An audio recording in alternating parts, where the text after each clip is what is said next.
de l'opposition. C'est pour cela, même moi, j'ai écrit que au moment où la coalition Diomaye se massifie, le parti passé profite des gens frustrés, l'opposition nonchalante, mais observateur et même supporter. loolu lu ma gëm la dama ne nag beneen nag bu dee am na ni ñoom dañu xuloo bu dee am na ni ñoom dañu xuloo dëggantaan Bassirou Diomaye Faye mu ngi jouer intelligemment. Très bien. Parce que mu ngi bàyyi coow buy daw le temps que ñu adopté ko budget ba nga xamante ne assemblée dootu ko mën a sonal ci dara mu bàyyi ba mu yegg ca waxtu wa mu war a yegg mu mën koo tas ko wuti ji ay député opposition bi wuti ay député parce que nag bul fàtte ni ci liste député yi bi ñu koy waaj la décision du conseil constitutionnel teewuñu ko ab diir ba defar seen ay liste ci département yépp doog a dem est-ce que du day waaj lu mel noonu lu nu mën a njort la ndax waxal nañ leen ko fi loolu laa jàpp. Très bien, merci beaucoup. Président di mujjee ki gëtëm. man jàpp naa ne benn analyse la quoi. mais man li ma gëm mooy problème moom am na. non problème xam nga lu koy wane. le communiqué du bureau politique de Pastef. lire ngeen ko. ah waaw d'accord. c'est un communiqué très vite. C'est d'ailleurs sax am na ay responsables. yu génn dénoncer la teneur de l'engagement du communiqué du bureau politique. parce que y a rien mais lu toll ni bureau politique mënul réunion. du xam nga ni ci politique dañ lay tere nga weddi ci dara. never say never lañ lay wax. never say never. man ma wax la li ma jëm xaaral rek dama ne problème bi dafa am problème bi nag. bu ma gisee kenn bëggul jël initiative de la rupture. bu ma gisee ak bu ma gisee acte yi daal laay gën ñu. xaaral rek xam nga problème bi nag li gën a garaawal problème bi c'est 2029 mooy problème bi d'ailleurs gars yi bi ñu génnee ci bureau politique bi mu demee seeti président Diomaye ba ñu génnee lan la wax ñi nee nañ nii wii nii yoon nii noonu la wax parce que dañ ko bëggoon dugal ci 2029 mu ne leen man wóoruma sax ndax 2029 dina ma fekk. Sage réponse. Une réponse pleine de sagesse. Pendant ce temps monsieur le président. Pendant ce temps qu'est-ce que le président Diomaye fait? Mais le président Diomaye est en train de chercher un appareil. Oui. Pour 2029. li muy sant Mimi Touré lii du leneen lu dul loolu. pourquoi mu dindi Aïda Mbodj parce que da ko sant peut-être mënul tëb changer coordonnatrice bi mu sant ko ki nekkoon coordonnatrice bi ne ko defal ma lii ak lii ci Diomaye président kooku def ko lettre la ko bind pourquoi le président jël bind ko lettre officielle ne ko defal ma lii ak lii dans un délai de 2 mois.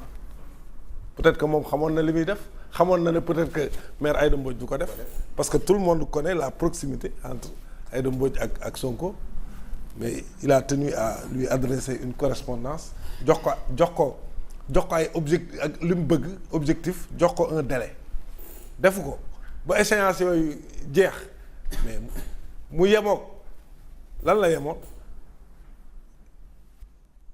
nu mu tudd conseil des ministres bi nga xam ne Sonko dafa toog ne daa feebar demul ba président sax jóg ñu ne seeti na ko du foofu la commencé xool leen chronologie affaire yi. ba mu ca jógee lan la def du député yi la woo moom Ousmane Sonko waxtaan ak ñoom pare woo ñan victime yi ci la jëlee télé ak rajo ne leen dama bëgg ñu def ngan di meeting terrain meeting boo xam ne musuñu ko def à quelle fin. mettre la pression. non pour wane ni. maa yor affaire li la fal yow ba léegi sama loxo la ne loolu la wane keroog le 8 même su fekkee ni man gëm naa ne li mu bëggoon wax yépp waxu ko. waaye bu dee loolu newul bu doon président bu dee loolu képp dong moo nekkoon fii moom mënu koo fal. non dama ne non. c'est bien de diagnostiquer non appareil moi je parle d'appareil.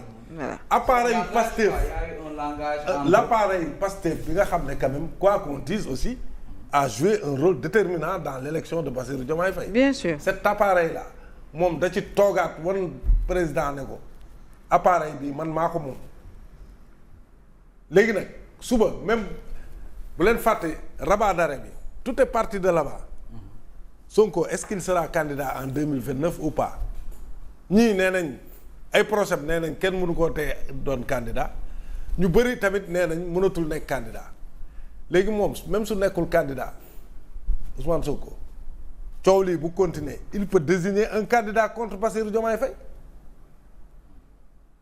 parce que appareil bi moom ku mu parrainé ci appareil Pastef yaay nekk candidat ba de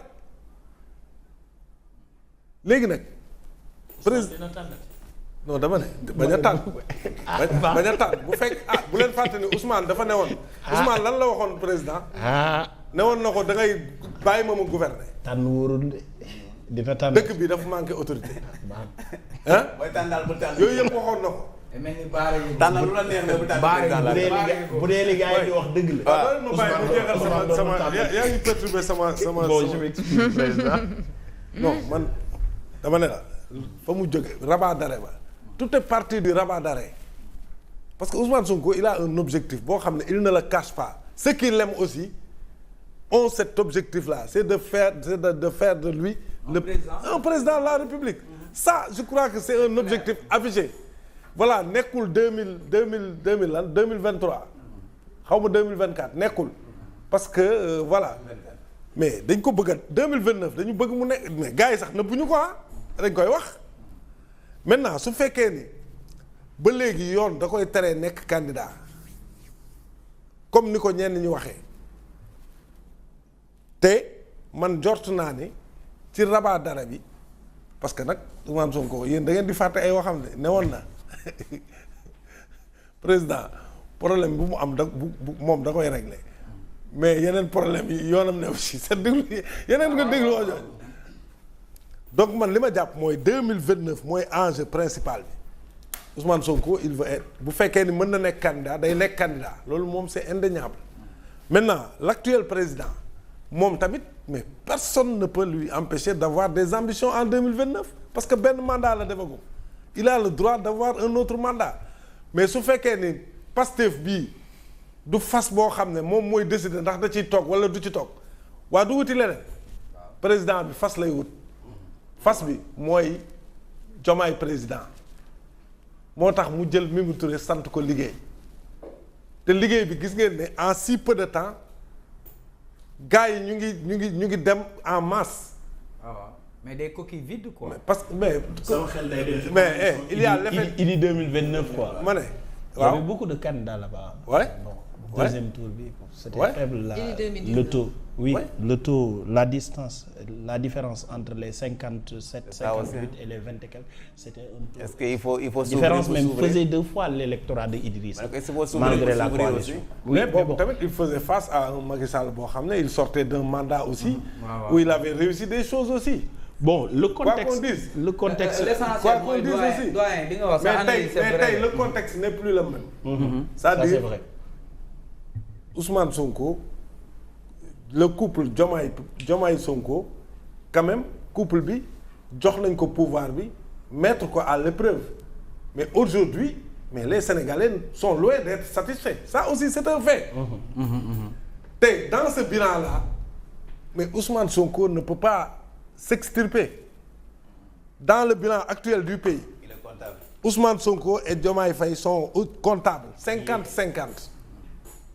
C'est là où je suis pas d'accord loolooy may opposition bi aussi mu am brèche bu mu mën a jouer parce que aussi ñii dañ leen yàkkamti woon yónni leen jox leen lépp jox leen dëkk bi jox leen majorité confortable mais tey mais dëkk bi dafa sooxe.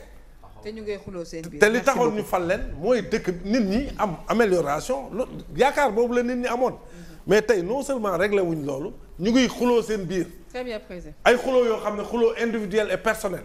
En tout cas, pour man nag lii ça va très aller bien crescendo. président ne la foofu ñeneen ñi jël tuuti. waaw ça va aller crescendo parce que. l'enjeu c'est 2029. 2029 mën nañu am élection boo xam ne. Bassirou Diomaye Faye sera face à Ousmane Sonko. mais entre-temps il y a c'est les bien possible locales yi am na des présidents. il faut l'envisager en face d'autres candidats. mi mandat. c'est bi locales yi ngay wax.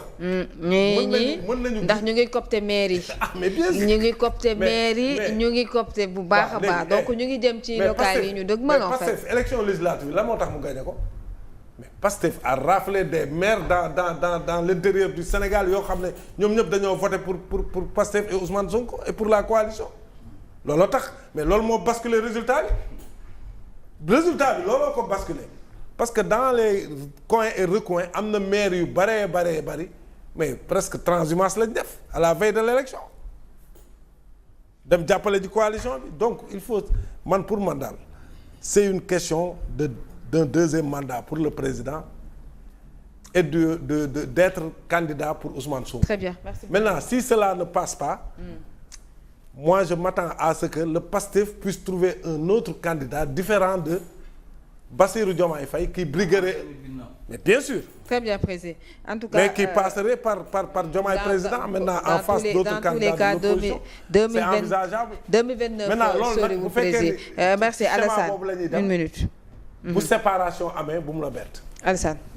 bu ñuy dem ci schéma boobu forcément séparation day am balaa 3 ans yi jeex ku nekk dem sa côté.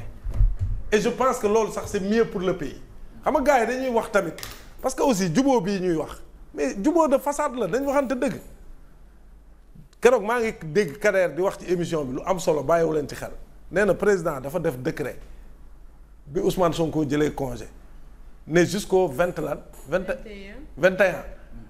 intérim bi ministre de la justice moo koy mais avant cela Ousmane Sonko est revenu et le décret signé par le président. Mais naturellement président Lamine Gueye bu ñu toppee chronologiquement li nga xamante ne moom moo di ni gouvernement di day bu fekkee le premier ministre dafa absenté ki di ministre de la justice moom moo koy remplacer naturellement mais loolu bu jëlee décret également bu ñëwaatee aussi tam dafay signé waat rek mu daal di toog kii. Quand le président pour man quand le président signe un décret le décret doit être quand même respecté. date bi. C'est ça que je veux dire mais si le premier ministre day ñëw assister en tant que peut-être ministre comme non c'est son intérim qui est géré. Cacophonie moi. C'est son intérim qui est géré. Mais si le principal n'est pas disponible. mais on ne peut pas assurer un intérim boo xam ne l'intéressé est là. Ah mais si moi je peux pas assurer l'intérim de Serigne Saliou qui est là. mais bu fekkee yaram bi dafa diis ba léegi. mais bon pour bu fekkee ne yaram bi dafa diis ba léegi. parce que quand même quand tu bu fekkee da ngay jël congé au moins da ngay ne damay jël congé 1 mois. wala congé 15 jours. non quelques jours la waa de. non dañoo jël quelques jours lañu waxoon mais quelques jours après préciser nañ ko joxe date bi ba le 21 en fait. Voilà. maintenant te il est venu avant mais sur l'affaire des rapports aussi am na lu ma d'accord. Fatima. rapport bu fekkee dafa am jeexoon na de. non jeex na rapport yi ñuy moom lañ commencé. waaw rapport yi. rapport yi ñuy wax ci Mimi Touré parce que nit ñi aussi dañuy changer xam nga Mimi Touré aussi ñii bi ñu nekkee au pouvoir quand les gens de l'APR ont soulevé le problème du rapport ñoom lan moo ne ils ont défendu Mimi Touré loolu warul nekk nag gis na nit ñi nañuy ànd ci ay principe